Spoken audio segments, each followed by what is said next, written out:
See, here there are two parts, right? What is the nature of the self, absolute reality? The I which I showed, no? The pure I. It's stillness. It's not sound. It's stillness. Right? It's silence. In that stillness. Okay. So now, in the presence of the stillness, Ramana Maharshi was still, which is actually pure awareness. Right? In his presence, many people felt that silence in themselves. That is the giving silence. So, in our life, there's always an inner journey and there's an outer journey. The inner journey is more and more we have to connect to that self, which is called Atma Mokshartham, which is nothing but stillness. And the more we connect to stillness, more we open outside, energy will flow, Shakti, Jagaditaya. We should become a flow, we should become a pipe rather than a block. So when Ramana Maharshi gives in silence, that means he sits in silence. People who come to him feel that silence. Let me give you another example, right? Somebody is in sunlight. He's being hot. The moment he goes near a tree, he feels calm, cool. Right? Tree doesn't have to tell him anything. Tree just is cool. Shade is cool. So similarly, people who are too much disturbed in life, when they go near Ramana Maharshi, they feel that calmness, silence. Right? So for us, how should we live our life? Always we are living our life in the mode of receiving. Our outer life should be giving, Jagaditaya. Inner life should be connecting to source, which is silence. Am I clear? Absolutely. Absolutely clear. Guruji, yes. Okay. Right? Outer life and inner life. In outer life, you are trying to ask for something. Inner life, you don't connect. Inner life, you have to connect to God, Atma, through Atma Mokshatam. Outer life, you should know how to give love, light, and life to Jagat, the world. Because the world is nothing but self only. Okay. So, anybody else any questions? One more question. Yes. Instead of telling that ego wants more and more, can we say that ego's participation in our body and mind is more? It's more to stop that. Is fun. That is how to stop ego asking for more. That's why always our journey has two parts: inner journey and outer journey. Inner journey is Atma Mokshartham. Who am I? Enquiry. So you don't have to stop doing anything, ego. See, ego is always wants something from the world. More. I think we are telling. So ego is doing. Wants more. See, ego wants more. The understanding of the ego has to be corrected. See, ego is living in a bigger consciousness. What now? Your question is about ego. I have to give answer about ego. If entity is not for ego, there's no question now. See, go by your feeling now. Yes, I feel. Whatever that I feel is the ego. So you can't deny that. So you have to bring a proper understanding to the ego. The more I give, more you'll get. So it's actually a process of purification.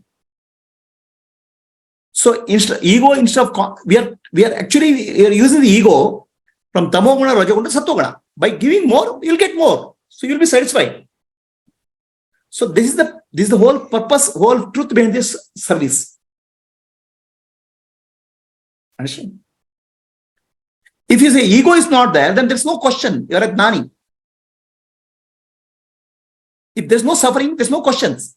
But there is suffering in our life. Suffering is there because we are constantly seeking something. Try to start giving and try to connect to the source. Atma Moksha Jagat. That is the solution for our life. Suffering.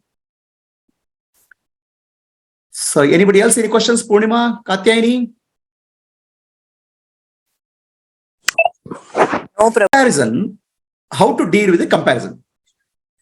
Right? So comparison is somebody has something more than me, correct? Maybe money, maybe power, maybe position, maybe a relationship. Something is better than me is there. Yes. So now, that can be in terms of money or power or position. But finally, what it translates to me inside? It only translates to three: love, light, and life. Yes. Right? So, if I am feeling inferior to somebody, it's only within these three parameters: love, light, and life. It's not about a material question at all. It's not about external conditions at all. Inner experience of love, light, and life, which is love and peace, is what I am lacking. But I try to compensate by comparing the objects. It will never be. It's an unfair competition. Yes, Prabhuji. Correct, no? Yes. So you have to ask, what is it I want in life? Love, light, and life. And can anybody give love, light, and life other than God? No. Okay, love, light, and life is God is giving actually. He is giving without asking. That's what is called grace. When God gives sunlight, wind, earth, it is given without asking. It's called grace.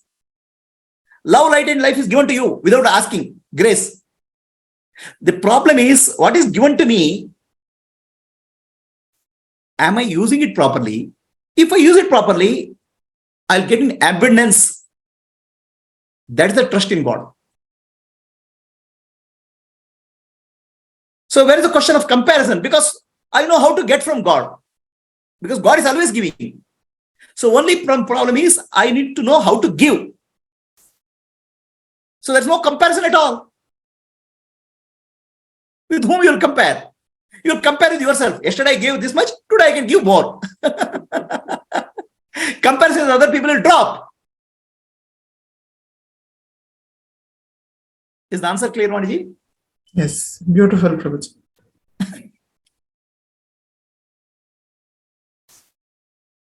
Where is the others? Find out what is it I want in life. Love, light, and life, which is already there. How to grow that love, light, and life is what I have to do. How to grow that? God will give more. You don't have to ask. So then you start giving. That start living. Then more will come to you. Now, will God give me or not? He may forget me. How is it possible here? Everybody is getting unconditionally. Only is, are we living the principle of life? If you are violating the principle of life, you will be always in suffering.